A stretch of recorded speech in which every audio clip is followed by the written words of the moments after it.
we'll crack on then. Start with team news. Joe Burgess, how's he getting on with his head injury?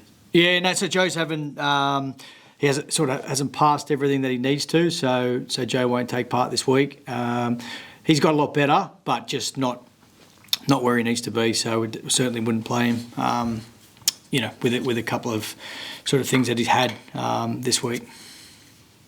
Think next week expecting then, or is it just whenever he passes the tests? Yeah, no, we've got a week off, but he would have been okay for next week. It's just one of those, I think, where obviously anything around the head that we need to be overly cautious, if that makes sense. And then he's not right for this week. So week off will help him, and then he'll be okay for the week after.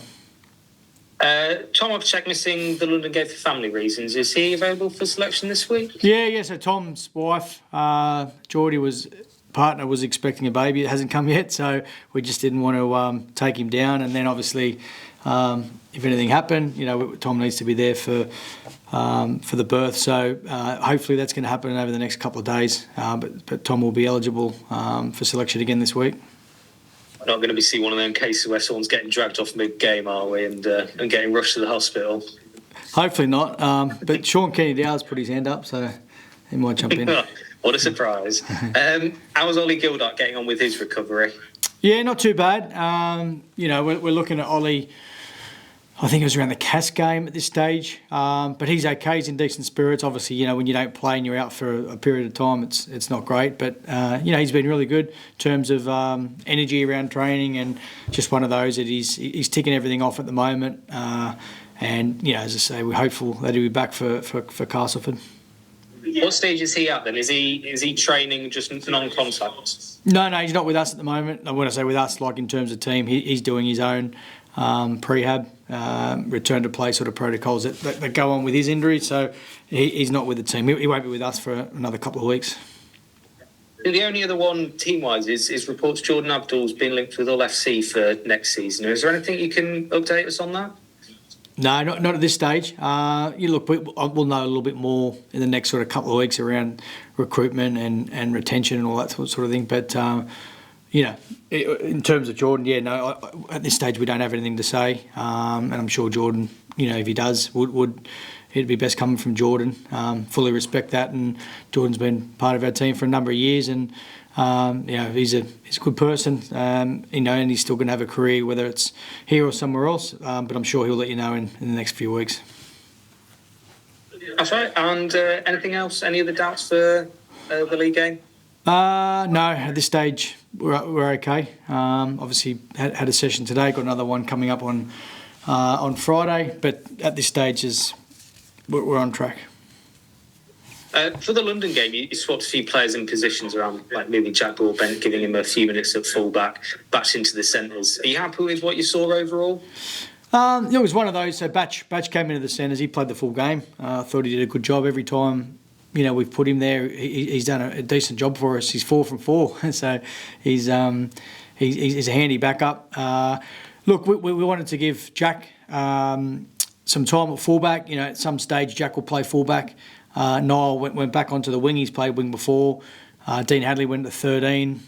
Stozza, Matty Staunton played at back row. We were fortunate to be in a position that we could do that. Certainly no disrespect to the opposition. We did that, at a time that, was right. So the back end or midway through that second half. So it was, as I say, we're in a fortunate position to be able to do that. And did we handle it? Look, we could handle it. We could have handled it better. There's no doubt about that. But we had guys like Danny Richardson, so I'm certainly not looking at Danny's performance or what he did in terms of organising, because it's his first game. So some players who have probably played in those positions before. It wasn't as seamless as what it was in the first half. I'm sure that was evident to see there. And that's a work on for us, because what you need to be able to do is, it's that next man mentality. Whoever steps up can do the job. So that's what we'll looking to achieve there. I know you've told me before that you're looking to create a squad that has a versatility within it, where players can play multiple positions. How do you, as a coach, find the balance between making sure players are getting experience in other positions, but also having that regularity and consistency that you need to build if you're going to be a silverware winning team? Yeah, I think we do. Like, there's no doubt. I mean, we've only done it a couple of times this year where we've been in that position. There was one against Salford in a Challenge Cup and a couple of games. But, yeah, we don't do it regularly. It's not as if we play players out of position on purpose. It's, as I said, on the weekend we're in a position we could do that. We certainly play our best sort of 17 each week, that the coaching staff and I believe is the best 17, and that's what we'll continue to do. Speaking of Danny Richardson, of course, his debut against London, how's he fitting into the squad, getting on at OKR? Yeah, really well. He's been a breath of fresh air. Him and Jack Broadbent. He's a bubbly character. He knows his rugby. He's a footy head, I call it. Like myself, and so we have, and we'll continue to have some good chats around the game. But he's going to be better as the season goes along. And, as I said, I wasn't looking too much into his performance on the weekend. I was more so looking around his communication and what that sort of sounded like and looked like, his kicking game and his defence.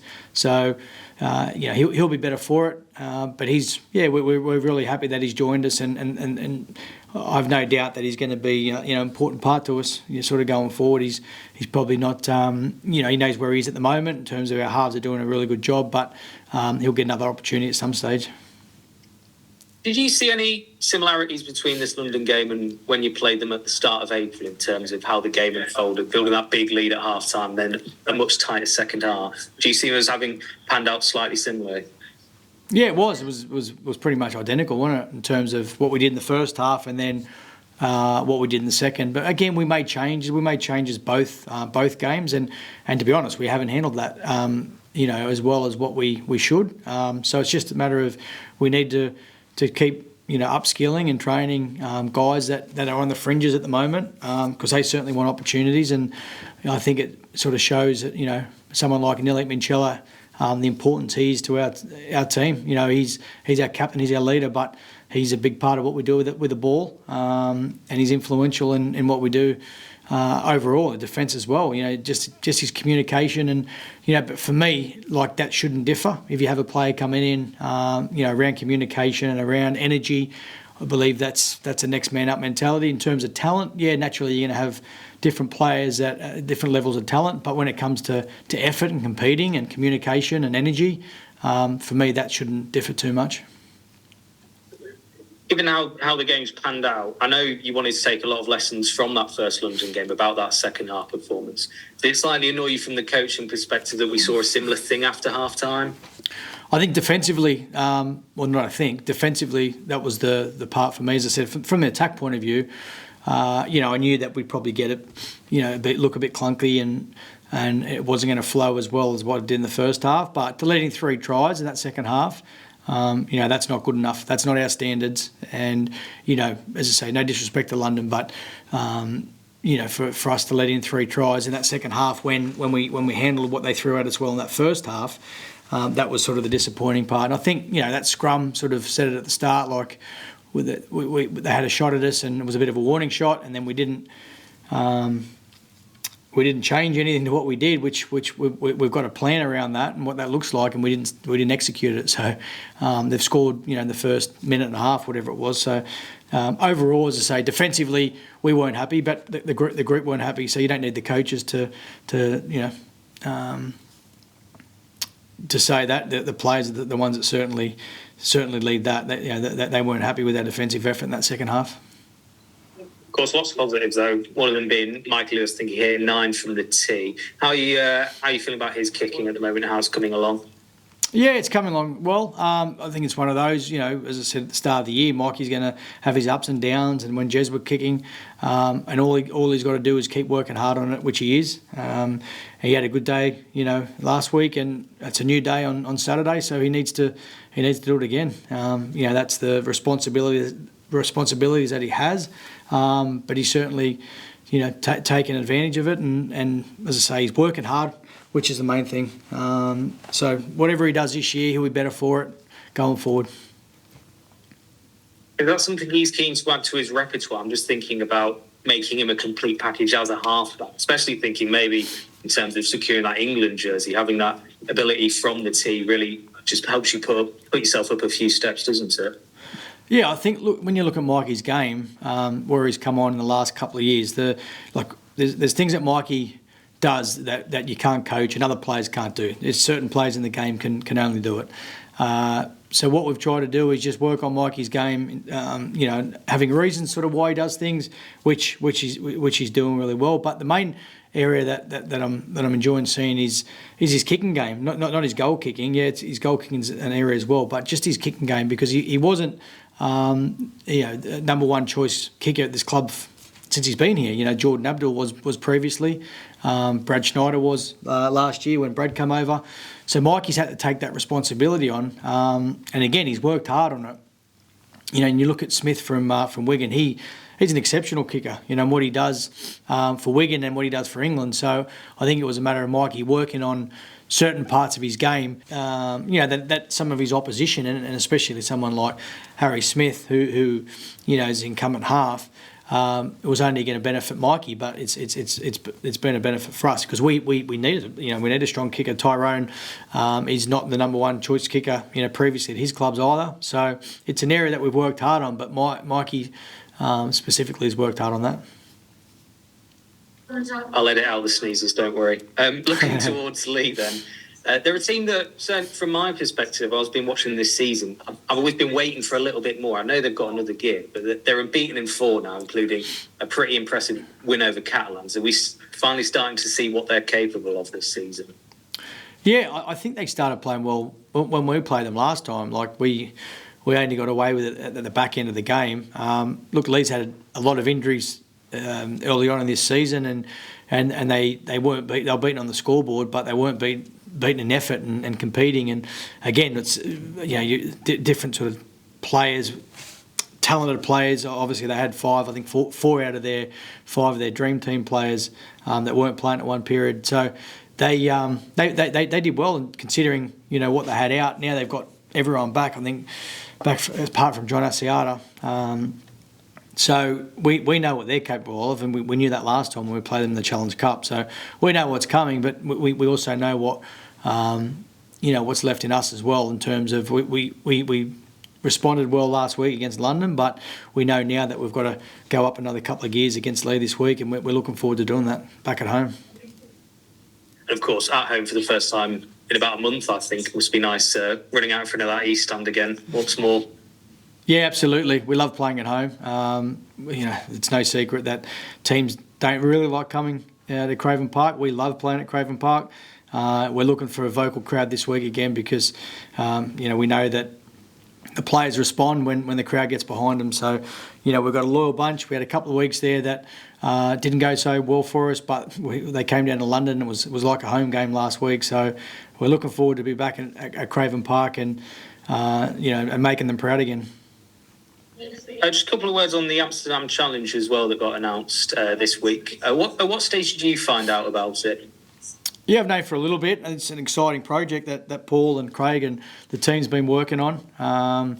It's one of those, obviously, that with the team going over, we need to be behind it and across it as well, which I'm really grateful that Paul fills me in with that sort of thing. And of course, I wanted to get behind it, and the team wanted to get behind it. We're probably looking at more than a day. We should be going out there for a week or so, but I don't think that's going to happen. No, it's really it's positive. It's great for the club. The Paul and the team. Innovative the way they think. We do things that other clubs, I think, probably not doing at this stage, and it's good to see that we're ahead of. I believe our admin staff are ahead of the game, which is you get the off-field right, then on-field takes care of itself. So we're going in the right direction. In a similar way as you've said, do you see the trip to Tenerife? Is there going to be quite a strong aspect of this trip that's about creating that team bonding and that cohesion in your squad in the pre-season? For Amsterdam or Tenerife? As a comparison between the two, I know when we spoke to you after Tenerife, you said one of the reasons why you go on that trip is because it creates that really tight-knit group that you don't get if you just turning up and training back here. Is that something that you're also hoping will develop from this Amsterdam trip as well? So Amsterdam's only a day, so that's what I was saying. I was having a joke. I want to go for a week, but we're still going to do our Tenerife trip, so that'll be our 10-day trip where Exactly what you're saying, mate. That's all about getting connection. It's all about players understanding their roles, and we do our KPIs for the year, but it's mainly around getting that group as tight as possible. So Amsterdam's an in and out one, but if we've still got 8 months to work on, Paul. Lovely. That's all from me, Willie. Cheers. Cheers. Thank you. Willie, how you doing? Good, mate. You, mate? Yeah, not bad. I know we talked a lot about defence. Leigh are a brilliant shift team, aren't they? They're almost like the ultimate test of defence, aren't they? With the way that they move the ball and how slick they are. It's one of those where you can't afford to have an off night defensively or an off moment really, because they are good enough just to punish anything. Yeah, certainly, mate. I probably think I'd say that Leigh, in terms of shape, probably throw the best shape of any team in the competition. I mean, obviously Wigan, Saints, Catalans, Warrington, very good attacking sides. But in terms of shape of one play, Leigh certainly sort of throw and ask the most questions there. So we need to be on. There's no doubt about that in terms of defending at their shape. But we need to be on defending their middle as well, because they've got really good middles and powerful middles, and they've got nines that like to run. So important that we are back. Defending the way we want to defend, especially as I say in that first half. We had 12 tackles in our line. We defended that. We got a penalty in the first set. We defended that where previously we haven't. So we took a step in the right direction last week, but we need to be better again this week. Is there anyone? Oh, sorry, let me rephrase that. Are they difficult to defend because of the personnel they've got and how interchangeable they are? All that. So we've seen Matt Boyle play 6-1. Gareth O'Brien can do that. You can have Zach Harder who can play centre and fullback. It seems like they haven't really set what they do yet, probably because of injuries. It must make them quite hard to prepare for, in the sense of there are tweaks and subtleties that are different depending on who plays where for them. Yeah, not really. They run similar shape. We know what's coming. If Asiata doesn't play, then they'll run certain shapes, more so than others. If he does play, we know lot's going to come through him. We know, what middles are passing and that type of thing. So you know what's coming, but defending it's a different thing. That's the key. Like if they get to who they want to get to, and their forwards are setting the platform, then it's difficult to defend. So I don't think and they've proven that. They've proven when their more senior sort of players haven't played, they've still thrown some nice shape and scored some points. We know in terms of what they'll throw at us, but as I say, stopping it's another thing. But we plan to do that.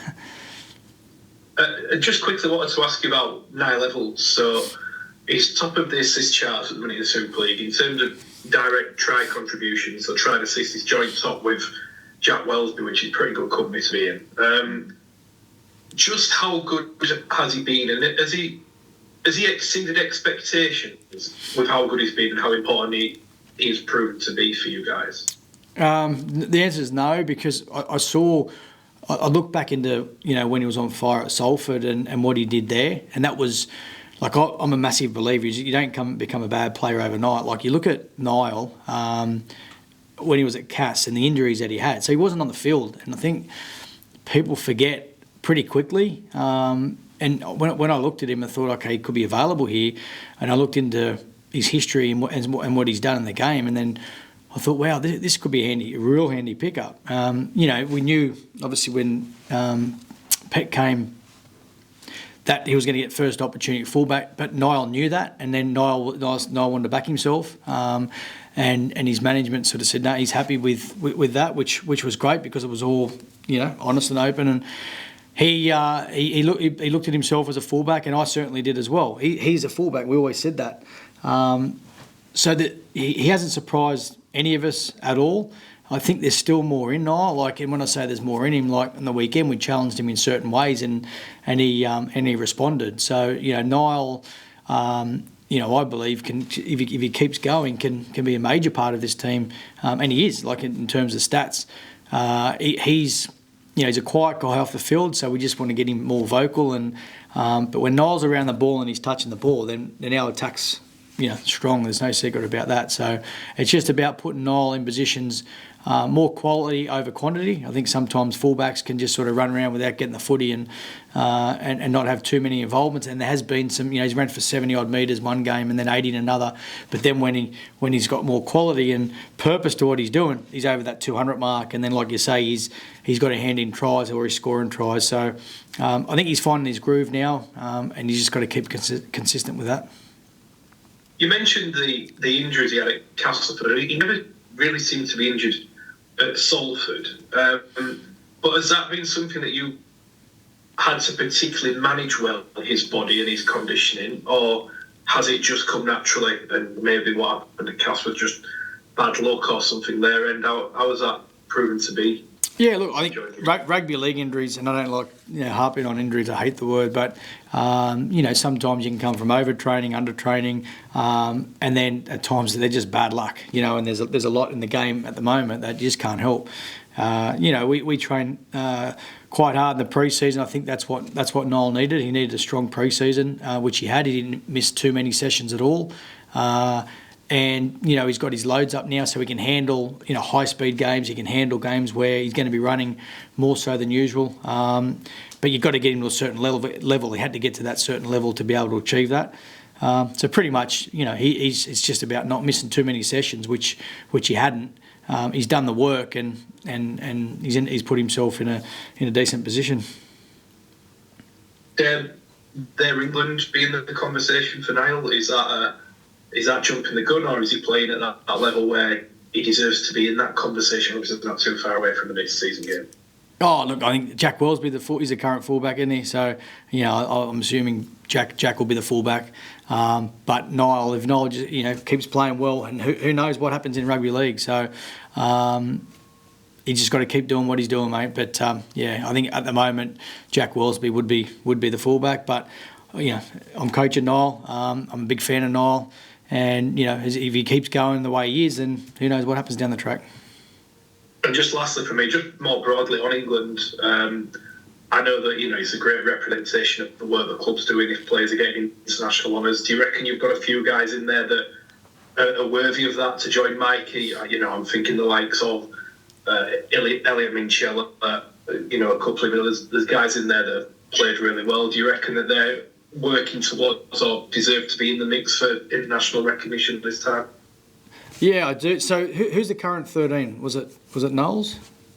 There's been Knowles who's obviously injured. There's been Morgan Smith, Victor Radley's obviously played it.